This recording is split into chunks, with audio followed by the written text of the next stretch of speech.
Hi, we're back. Ralph and Lonnie D. Meekus, authors of the Planetary Calendar, and we're going to bring you the forecast for October 2025. So, we post them on YouTube, Planetary Calendar Astrology, on Fridays for the coming week.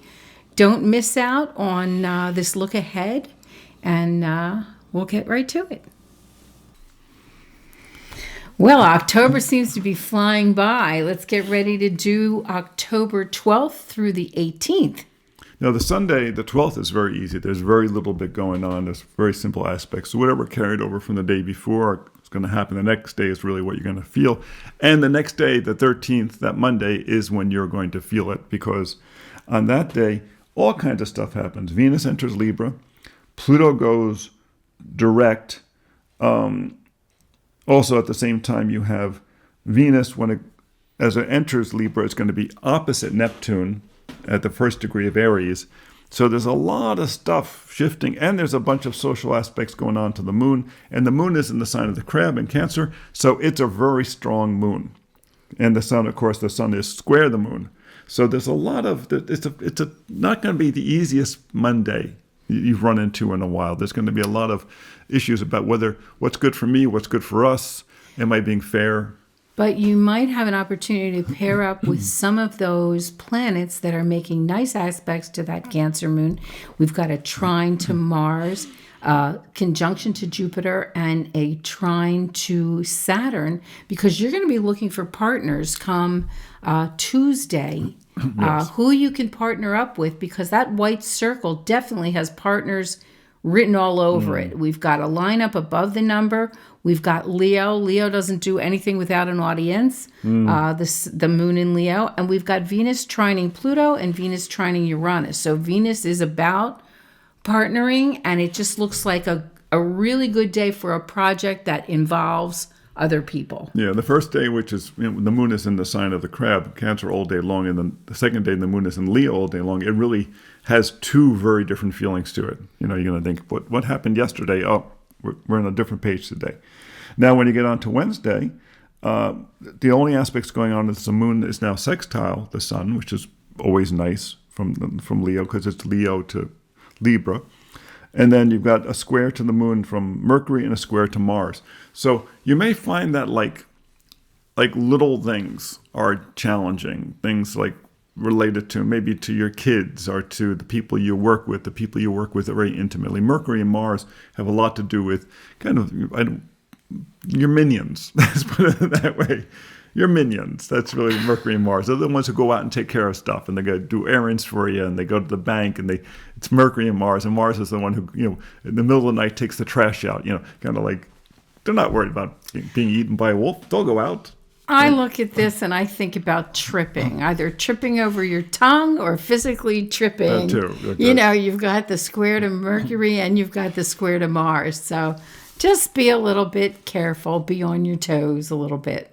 Now on the 16th, we're looking at the black box and I'm thinking, that seems a little severe. I think it's this square to Uranus that was a particular challenge for here, because they're both in the moon or in Mercury ruled signs. So this communication and trip up stuff that's coming from the day before is kind of adding to that. Plus the fact the moon will be void, of course, on the West Coast for the whole morning and on the East Coast into like 2:00 in the afternoon. So it is a void, and whenever Jupiter is squaring anybody, it's a day for caution. Well, we mostly didn't want to have people start something new that day, because there's definitely something afoot to trip you up. And also the Jupiter. Sorry, I was confusing the moon with the sun. The Jupiter in Cancer square the sun in Libra. This is really, Cancer is always saying, well, what's in it for me? What's in it for us? What's in it for my tribe?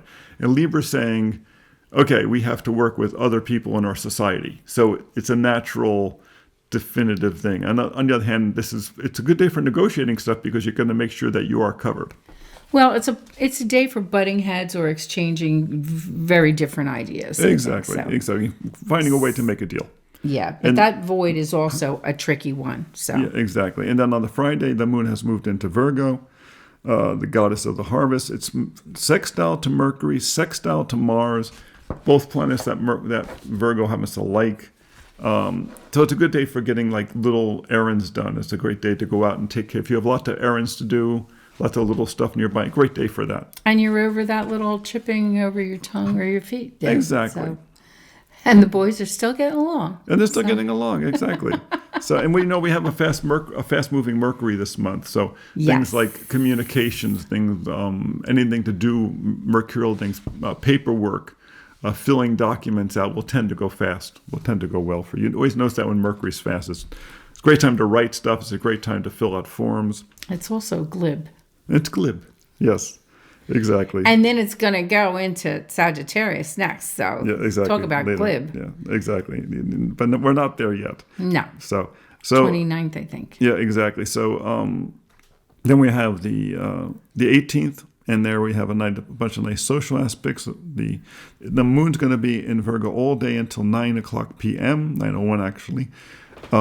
So closer to midnight on the East Coast. So it's pretty much a Virgo day. It makes a nice sextile to Jupiter, a trine to Uranus, and a trine to Pluto. But it's opposition to Saturn and an opposition to Neptune. So it's a bit of a mixed And the moon bag. doesn't have too much help because that parallel between Venus and Neptune could be good, could be bad. Yes. Not too strong. So it's the early part of the week you got to watch out for. Once you get later in the week, you're cool. Right. So that's it for now. Come see us on Planetary Calendar Astrology on YouTube and visit us at planetarycalendar.com in case you haven't gotten your 2026 calendar yet. It's going to be a very interesting year ahead, so you want to really be prepared. is. So until next time, be well.